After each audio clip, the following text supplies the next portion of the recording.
Let's jump right in. Have you ever actually stopped to think about how we grow our food?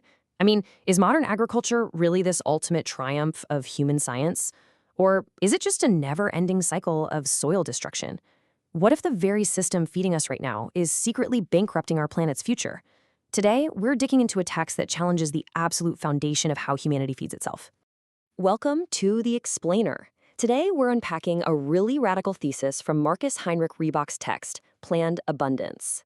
We'll be looking at his highly structured arguments for completely ditching destructive industrial agriculture and shifting over to generative, self-sustaining permaculture. So here's our roadmap for today. 1. The Sisyphusian farming problem. 2. Gardeners instead of farmers. 3. The vegan Eden philosophy. 4. Pyrolysis and the Milpa system. 5. Designing a food forest. And 6. Achieving planned abundance. Section 1. The Sisyphusian farming problem. In his incredibly comprehensive guide, Planned Abundance, Riebuch introduces us to a massive agricultural dilemma. He actually calls it the Sisyphusian trap.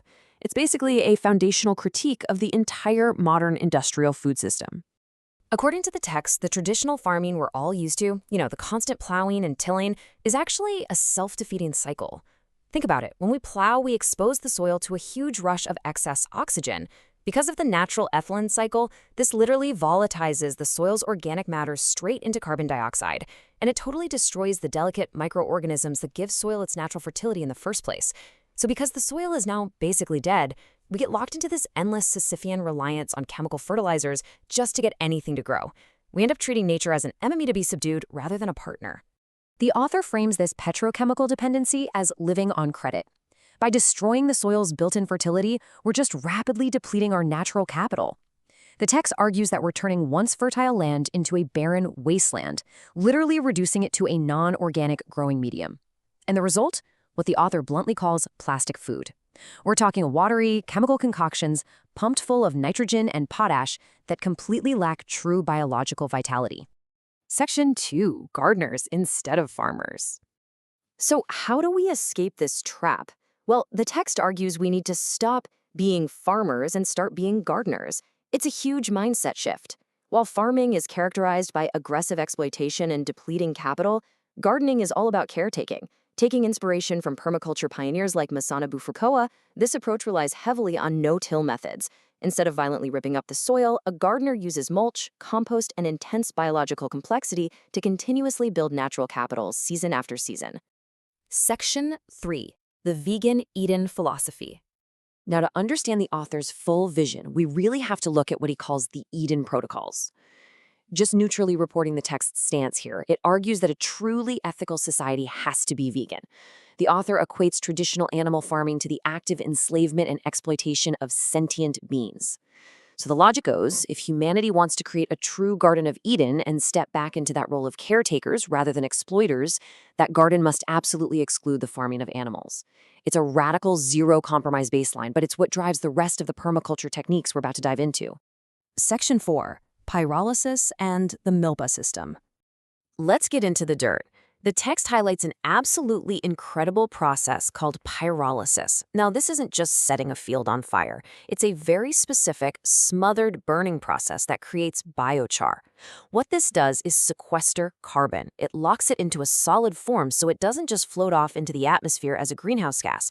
But more importantly for the gardener, this biochar acts exactly like a sponge in the soil. It provides this highly prized, permanent habitat for a thriving, complex ecosystem of soil microorganisms and fungi. To put that into historical context, pyrolysis was actually the backbone of the ancient Milpa system in South America. Instead of slash and burn, which destroys the land, they used a slash and char method. They rotated between 8 to 10 sites over a massive 70 to 100-year cycle. When farmers returned to a site decades later, they found the soil actually had way more charcoal, more nutrients, and was far more fertile than it was before. It's living proof that humanity can live off the interest of nature, actively building up soil fertility across multiple generations rather than just constantly draining the principle. Section 5. Designing a food forest.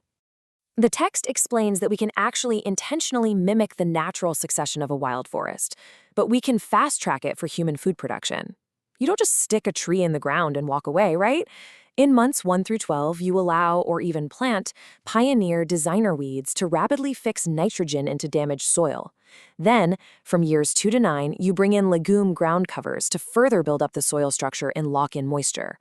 Finally, hitting year 10 and beyond, you reach what's called the climax state. That's your mature canopy of highly productive nitrogen-fixing trees. You are essentially orchestrating a whole ecosystem that eventually does all the heavy lifting for you. Absolutely crucial to this entire ecosystem is mycoforestry.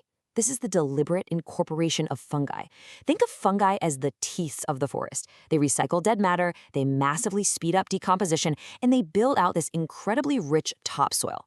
That deep humus layer is vital. It absorbs rainwater like a sponge, increases drought resilience, and, super importantly, it prevents underground water tables from rising up and pulling destructive salts right to the surface. The protocols rely on a few really actionable techniques to keep this system humming. First, there's chop and drop mulching, where you simply cut down green fertilizer plants and let them rot right in place to feed the soil. Then, there's the use of plant guilds, like where beans fix nitrogen for corn, while squash provides a ground cover to block out the weeds. And finally, the author stresses maximizing edge zones.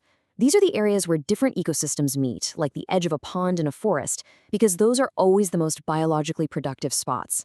By designing curved, wavy edges, a technique called crenellation, you can massively increase your overall yield. Section 6. Achieving Planned Abundance.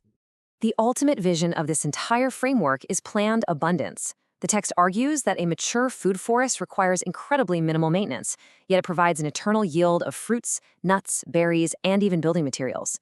This isn't just about gardening, it's literally about freedom.